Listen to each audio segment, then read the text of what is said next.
Hello, my name is Natalia, and we are going to look back to the life of a man who made such an impact on his life and so many around him. A man who in many ways was lonely, reserved, and lived a humble life. A man who found opportunity where opportunity was not available to many. He battled against all odds and proved to his family that opportunity was possible in a country that hope is non-existence. This man was named Mariano Marquez. Many knew him as Mark or Marco. For this segment, we will call him Mark as many others did. We turn the clocks back and we visit the Philippine Islands.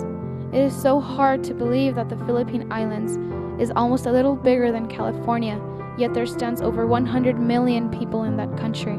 This story begins with the little boy named Mark.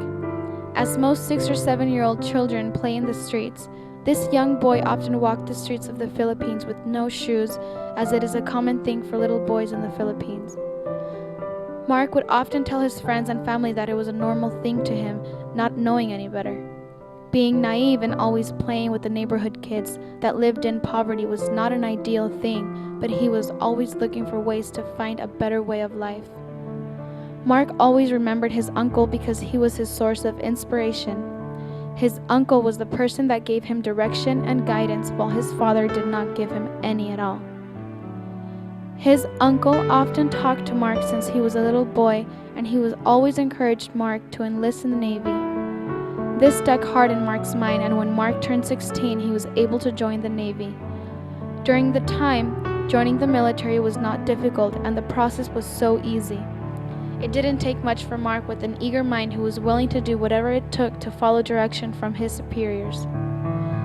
Not being of legal age to join the Navy, Mark said he was 18, and because of the quick process and no red tape during this time, Mark was enlisted in just a matter of a few weeks. He shortly turned an opportunity into a bigger one as Mark learned to be very valuable in the Navy. Most minorities had very poor job positions such as cooks, deckhands, and manual labor positions, but Mark had a prestigious technical position. Mark often would boast on his position in the Navy, but yet he was proud that he had made his decision to join the Navy when his uncle always instilled his head. He shortly turned an opportunity into a bigger one as Mark learned to be very valuable in the Navy. Mark took it upon himself to speak and understand the Japanese language. During this time, the United States was in battle with the Japanese, and it was very valuable for anyone that spoke and understood the language. Mark later was promoted into the radio room and became a communication expert as he gave valuable information to the Navy on what was being said through the airwaves. This posed a great asset to the Navy because thousands of American lives depended on what the Japanese moves were going to be.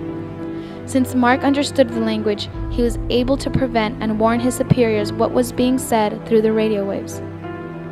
This radio position was such a huge asset because during this time, hundreds of Japanese were planning their attack against the U.S. soldiers. This was deep in World War II, and many men lost their lives fighting to protect U.S. soil. Mark, who survived the war, was clearly a miracle. This was the start of a relationship that lasted for over 3 years as Mark proved himself to the Navy. Shortly after the Navy, Mark wanted to take advantage of the education benefit the military had to offer, so he attended the college in San Francisco. Mark was very good on his feet, and dancing was his talent. He often took up dancing when he was a child, so as a teenager, he enrolled in a dance school in San Francisco. During a school dance, Mark met the girl of his dreams. Her name was Emma Mendoza.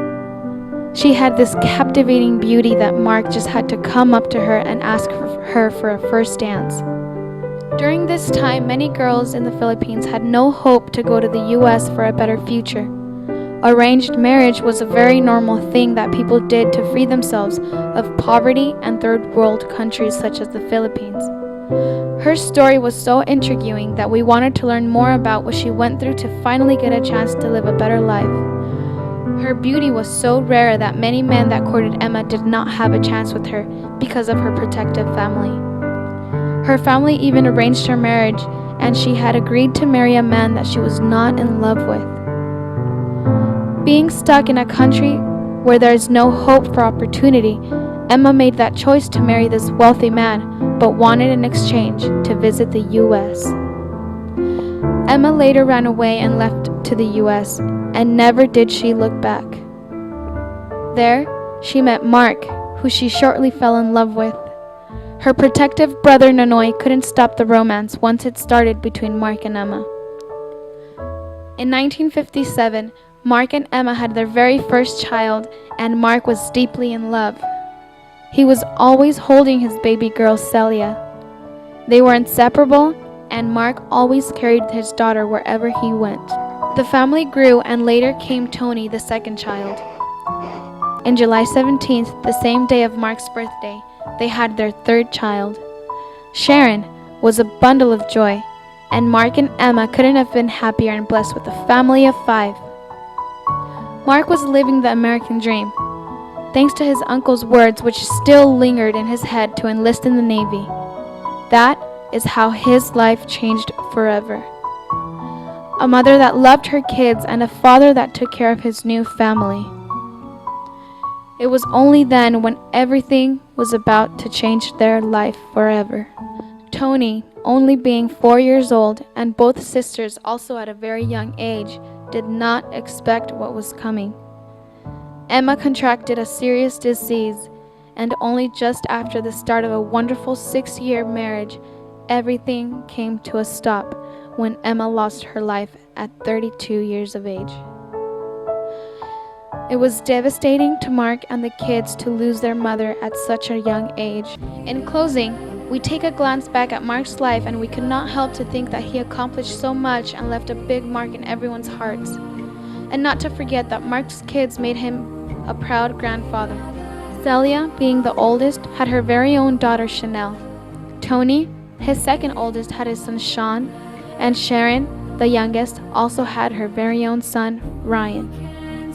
A father, a husband, and a grandfather, Mark never wanted to miss an opportunity when it came to see his grandchildren. As all of Mark's children said to their dad, quote, "Thank you, Dad, for doing what you did. Just being there really made a difference. Dad, we understand you did what you did because you had to, and even though our Auntie Meline took care of us and you couldn't, we know that it was so hard to take care of 3 children on your own. Mom passing away and leaving us behind was really hard for all of us too. Despite the hardships, we will always love you no matter what. One day we will meet again, and Mom will be there with us too. Thank you, Dad. We will love you, and may you rest in heaven."